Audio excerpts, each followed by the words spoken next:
I reject your offer. And honestly, your company is a joke. I stared at the email on the screen. It was sent from my account 20 minutes ago to the biggest tech company in Seattle. I didn't type a word of it. My sister Bianca did. She leaned against the counter, rubbing her pregnant belly like she hadn't just burned my entire future to the ground. You weren't going to leave us, Stella, she said, actually smiling. Who would pay for the new baby if you got some fancy job? We need you here. I didn't scream. I just stared at the timestamp. In that silence, the sister who had cleaned up her messes for 26 years died. And the compliance officer was born. Before I tell you exactly how I made sure Bianca would never touch a keyboard or my life again, drop a comment and let me know where you're listening from and what time it is for you right now. I want to see how far this story travels. I walked down the hallway to my bedroom, the floorboards groaning under my feet like they were in pain. Outside, the Seattle rain hammered against the roof. A relentless, rhythmic pounding that felt less like weather and more like a cage closing in. I locked the door and sat on the edge of my mattress. I didn't cry. I didn't throw things. I did what I do best. I audited. I pulled out my phone and opened my banking app, needing to see the full blast radius of my sister's entitlement. I expected damage. I didn't expect a crater. The number on the screen made my breath hitch. $18,500. It was sitting on a credit card I hadn't used in 3 years. A card I kept for emergencies. I clicked the transaction history. High-end baby furniture. Online gambling credits. A down payment on a truck for Todd. Bianca hadn't hacked the bank. She hadn't needed to. She had used my social security number to add herself as an authorized user to the account. She didn't even have to steal the physical card. She just waited for the new one to arrive in the mail and intercepted it before I got home from work. She had been bleeding me dry for months, and I had been too busy keeping the lights on to notice the darkness spreading in the accounts. I looked at the corner of my ceiling where a patch of black mold was slowly spreading, eating through the paint. I scrubbed it every weekend, but it always came back because the leak was in the foundation. That mold was my family. I am Stella, 26 years old. By day, I work as a compliance officer. I investigate corporate fraud. I track money laundering for a living. I can spot a shell company from 3 spreadsheets away. And yet, I had let 2 amateur grifters live in my house and rob me blind. For a long time, I beat myself up about that contradiction. How could I be so sharp at work and so blind at home? But I realized later that it wasn't stupidity. It was conditioning. There is a concept called betrayal blindness.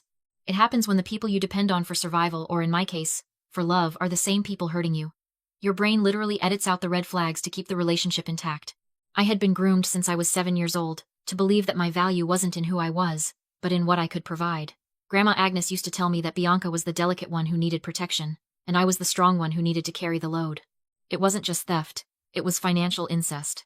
They had trained me to be a resource, a battery to be drained until it was empty. I stared at the $18,000 debt on the screen. They thought they had broken me. They thought that by sabotaging my job and burying me in debt, they had trapped me in this rotting house forever. They were banking on the old Stella, the little girl who just wanted to be a good sister. But that girl wasn't in the room anymore. They forgot that when you train someone to endure pain, you also train them to survive it. And when you force a compliance officer to look at her own life, she doesn't just see a tragedy. She sees a case file. I wasn't helping them anymore. I was feeding a parasite, and you don't negotiate with parasites. You exterminate them. I walked back into the kitchen. Bianca was gone, likely retreated to her room to spend the money she thought she'd saved by keeping me here. The iPad was still on the counter. I didn't turn it off. I didn't close the email app. I took it to my room and slipped it into the false bottom of my file cabinet. That wasn't just a tablet anymore. It was Exhibit A. In my line of work, we have a saying. If it's not documented, it didn't happen. Well, this happened. And I was going to make sure a judge saw every pixel of it. I sat at my desk and pulled up my full credit report. It was a bloodbath. It wasn't just the $18,000 on the credit card. There were inquiries, hard pulls on my credit history from 3 different payday loan companies in the last 48 hours. Bianca wasn't just spending my money. She was leveraging my future. She had my social security number, my date of birth, my mother's maiden name. She had the keys to my entire identity. That was the moment the cold reality hit me. I couldn't just pack a bag and leave. If I ran away tonight, Bianca would just keep using my name. She would max out every line of credit I had left, default on the loans, and leave me with a bankruptcy record that would disqualify me from ever working in finance again. She would burn my life down from a distance just to punish me for escaping. To be truly free, I didn't just need to move out. I needed to neutralize the threat. I needed to take her off the board completely. I looked at the Washington State Penal Code on my laptop. I wasn't looking for family law. I was looking for felonies. Petty theft wouldn't do it. That's a slap on the wrist in a family counseling session. I needed something that carried prison time. Something that would force the legal system to intervene and sever her access to me permanently. I scrolled until I found it. Grand larceny. The threshold was clear. If she stole enough, it wasn't a mistake, it was a crime that the state couldn't ignore. I began to formulate the plan. It had to be airtight. It had to be a trap so inviting, so perfectly tailored to her greed, that she wouldn't be able to resist it. I needed a honeypot. In cybersecurity, a honeypot is a decoy system you leave unguarded to trap hackers. You let them think they've found an easy way in. And while they're busy stealing what they think is valuable, you're logging their every move. Bianca thought I was weak. She thought I was stupid. She thought I was a broken ATM that would just keep spitting out cash if she kicked it hard enough. I was going to use that arrogance against her. I wasn't going to hide my money anymore. I was going to put it right in front of her face.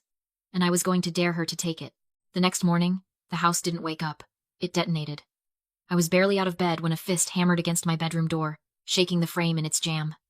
It wasn't a knock. It was a raid. Before I could even undo the lock, Bianca was shouting my name. Her voice pitched high in that frantic, weaponized panic she used whenever she needed something. I opened the door, and she pushed past me, pacing my small room like a caged animal. She looked terrible, eyes wide,